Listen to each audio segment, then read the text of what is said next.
سلام داداش، خوبی؟ قربون داداش شما.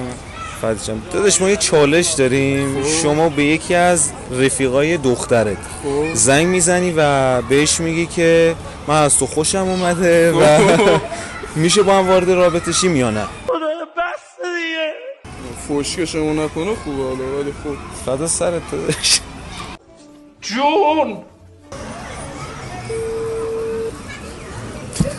جواب بده خوبه. الو سلام. حالا چطوره، خوبی؟ قربونه سلامتی. حالا دوباره زنگ زدم خواستم یه حرفی بهت بزنم.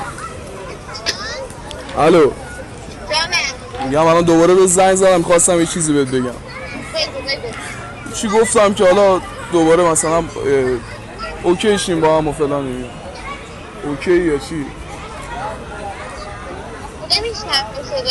تو یا واقعا خیلی احمق بشویری یا خودت زدی به نفهمی. الو الو من باشه کارت واجبه یا چی؟ بابا بیا برو گم شو. الو 2 hours later. بچه ها زنگ زد بهش. برو اسپیر.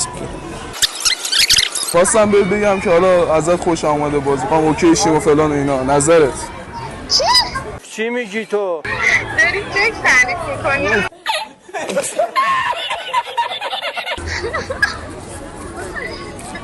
الو خوشش اومده. ما جواب بده دیگه، آره یا نه؟ الان من میخوام چی بگم به تو؟ اوکی یا نه؟ اوکی هم چی؟ با هم اوکی شیم رابطه و فلان اینا، اوکی یا نه؟ چی با هم چی؟ چطور رابطه ای؟ خدایا بله هر چی قول توی دنیا جواب بده. به زمان عامیانه ریل بزنی.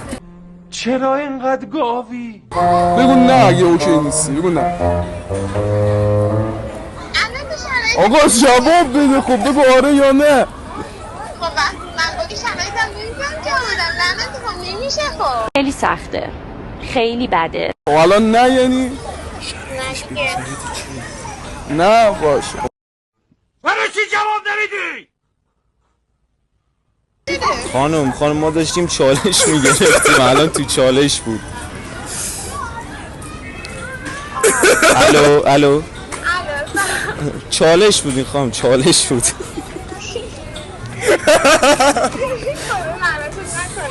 من گوشی میدم به خودشون، چالش بود. ببخشید اگه اذیت شدین. قربون شما. گوشی خدمت شما. خدا نگهدار. بسه، به خدا بسه.